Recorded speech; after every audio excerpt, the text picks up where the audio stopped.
Welcome back. You're watching HFO-TV. Please join me in welcoming Sir Jerry Johnson.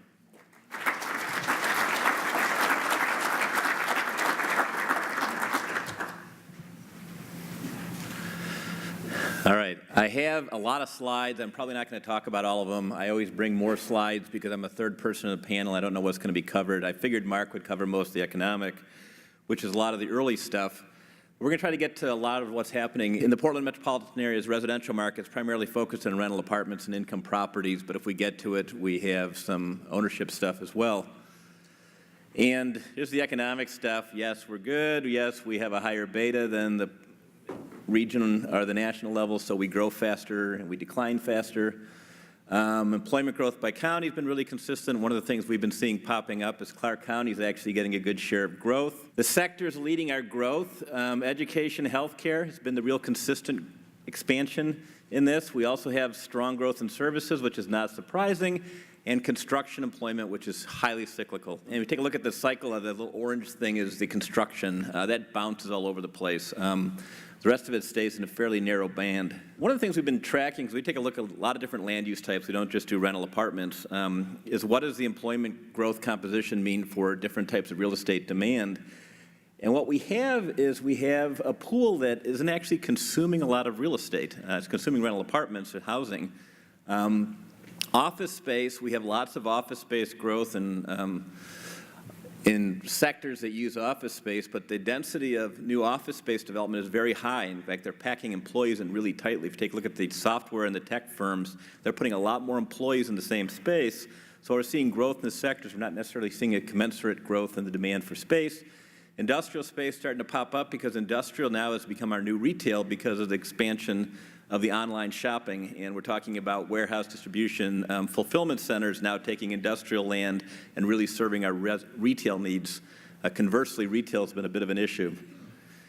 Unemployment rate is good. Unemployment rate going down means hopefully incomes go up. Incomes go up means people can afford more in rent. It also means we can support more in-migration, all of which is important for us to get residential demand, particularly multifamily residential demand.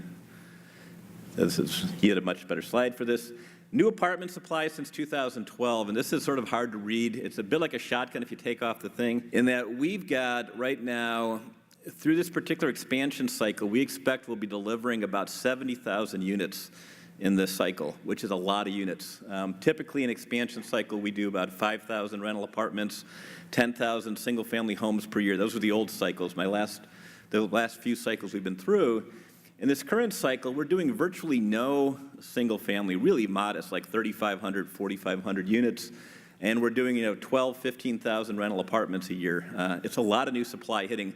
These are going to be hitting later. We've really been only hitting 7,000 or 8,000 a year, but our current pipeline has about 40,000 out there. So we take a look at the actual production and projected deliveries. That little dotted line is our average absorption in previous periods of rental apartment or rental housing stock. You take a look at it, we see a softening market a little bit in 2015, 2016, a little bit more in 2017, but we've got an awful lot in the pipeline. So if we take a look at it, it's a lot like the snake with the big bump going through it. And this stuff, a lot of it is committed. Now, a lot of it, the out years of 2020, that's the stuff that's been announced. We don't know if it's actually going to happen or not.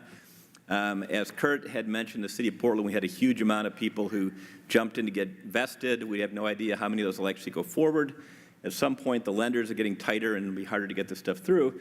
But we're going to go through a period of time where basically the market does what the market always does. And if people have been through many cycles here, we always know what we do is we have the typical business cycle. I didn't bring a slide for it, but everybody sort of knows it. The demand goes up, the market gets tight, rents go up, everybody jumps into the market, we overbuild the market, the rents come back down again, and then we do this again. And that's typically a 7 to 9 year cycle.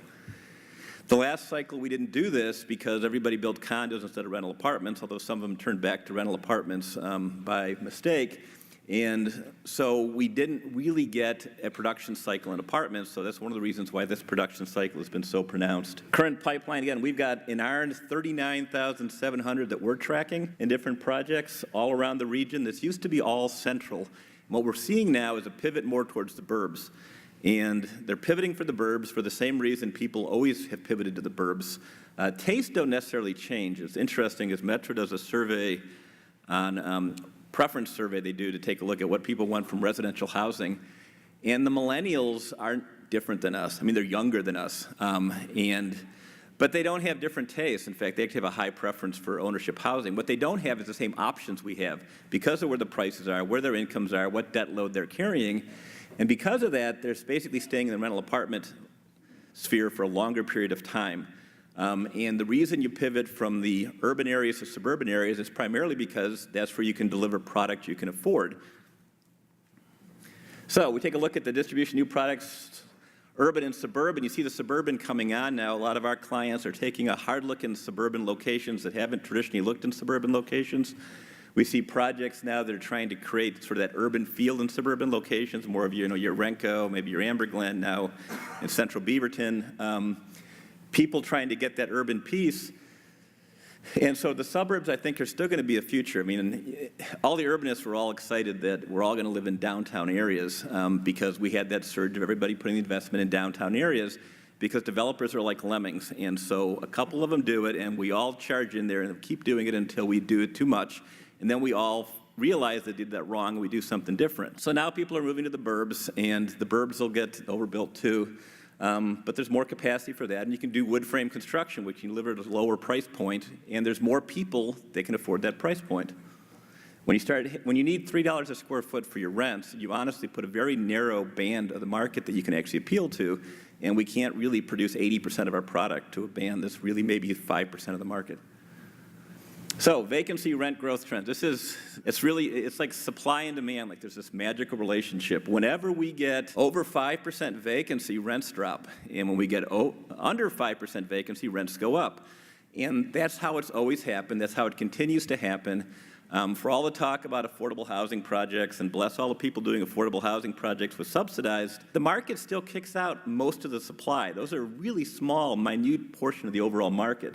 But the overall market now is getting to the point where we're starting to see it going from a landlord's market to a tenant's market. And as soon as we have more supply than demand, we see that transition, and we're seeing that transition. So we're going to be coming into an area now, unfortunately, where it's going to be a little bit more of a landlord or a tenant's market, which means tenants are going to have more negotiating power, difficult to get your escalations in.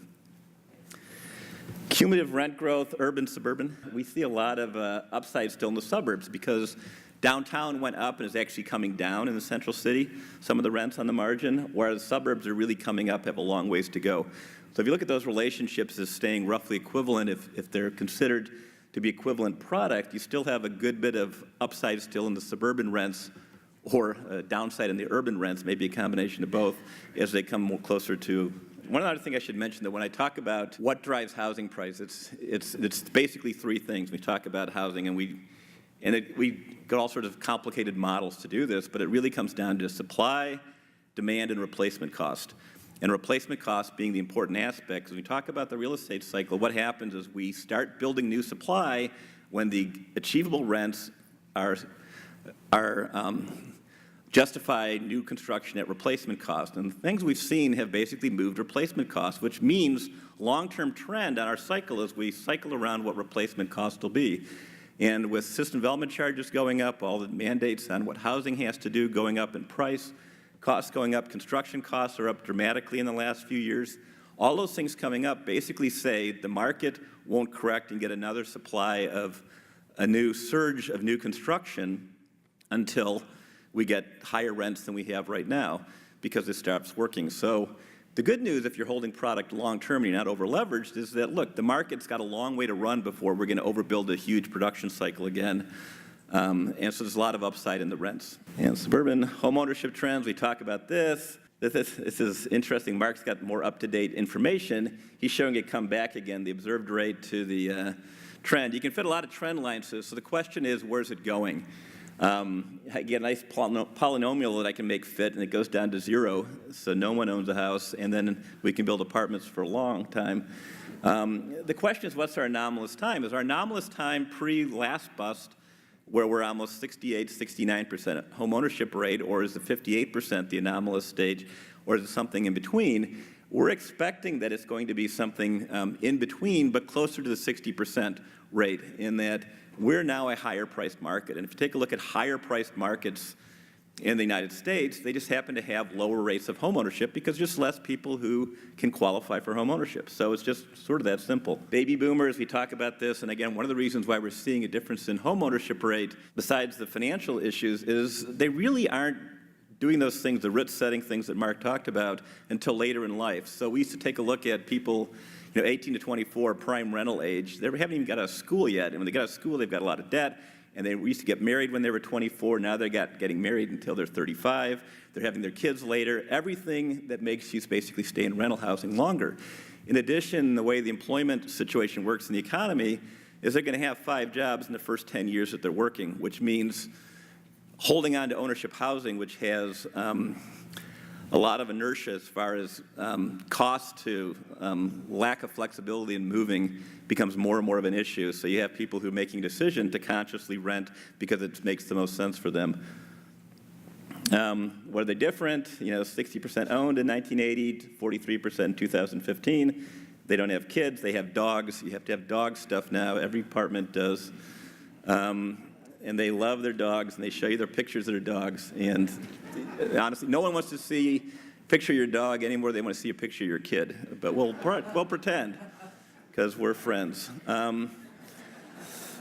But if we take a look at why are people renting, and this is a survey that was done by Freddie Mac, and it takes a look at people renting for cause in the red circle. People are renting because they want to rent. It just makes sense for them. It's not renting necessarily because they have to rent. It's because it makes the most sense for their lifestyle right now. The bottom right-hand side starts talking about the baby boomers. So we're starting to get some of that senior rental, independent living rental, who are renting because they want to rent again. They may have a second home somewhere. They may have different areas, but we're actually seeing some of the seniors rent before they have to go to assisted living. We've been talking about this forever, and people have been theorizing it. This is the first time we've actually seen it show up in data. We don't have a lot of assisted or senior active adult projects in the state of Oregon, but other states we work in, there's a lot of these. It's a pretty common product type. And what do people do with their rent increases? Primarily, they spend less on essentials. The question is what they consider essentials. If you dig a little deeper into it, essentials do include eating out and brew pubs and all sorts of things that they like to do. The essential may not be their cable and other things that we would have traditionally thought. So will they downsize for urban areas? And we know that they will. That they are somewhat willing, but not at all willing. If you take a look at the millennials, what's interesting is the millennials aren't particularly all that hot about downsizing to live in urban areas. I mean, we know they will because we've got them doing it. We've got them living in 325 square foot, efficiency units, so we know we can make them do it. But they don't like it. So we run some of the rent gradients. People know the rent gradients. This is basically where the rents are strongest, where we can get different product types. This is something we stress a lot with public jurisdictions because they sort of have this, a lot of times, density uber alles sort of mindset where we just need more density because that makes things more affordable. What they don't understand is we change construction types, that we change price parameters what we need for rents. Certain densities cost a lot to build. If you need to do high-rise construction, I've got to get $3.50 to $4 a square foot to make that work. On the margin, if I'm going to do mid-rise, I've got to get that at $2.50 to $3.50 a square foot to make that work. Even now for wood frame, you got to get up in $1.70 to work. But basically, we start looking at the price gradients and where people can go. It's related to what the product type is. And I think I have maybe a couple slides here left, but we take a look at some of these things, which is where the jobs are by income and age group. And what's been interesting in the downturn in 2009, the job losses were all young people. They lost all the jobs.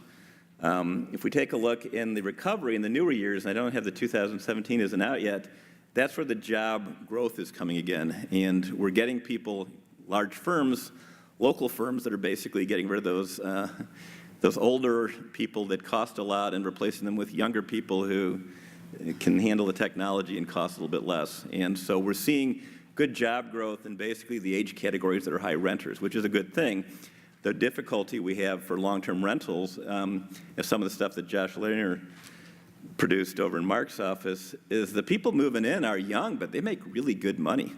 So the question is how long they're going to be renters. Basically, supply-demand, if you take a look at cumulatively on residential units, it's not till 2020 that we've created enough residential units to actually meet our thing. What we've done is we've created a lot of rental apartment units first. We'll have a lot of ownership units coming forward. No one's fixed the financing model yet for condominiums yet, but there's huge demand for ownership housing at price points that you can't deliver in this market. And so we think increasingly we'll see more demand for it, eventually become lucrative enough, and they'll solve things enough that we'll actually see that production. And rental apartments, this is our forecast, which basically says it's not a disaster scenario, it's just that you're going to lose pricing power. So what means in general in the metropolitan area, we're going to have certain markets that are going to lose pricing power, more than just losing pricing power, actually probably lose pricing.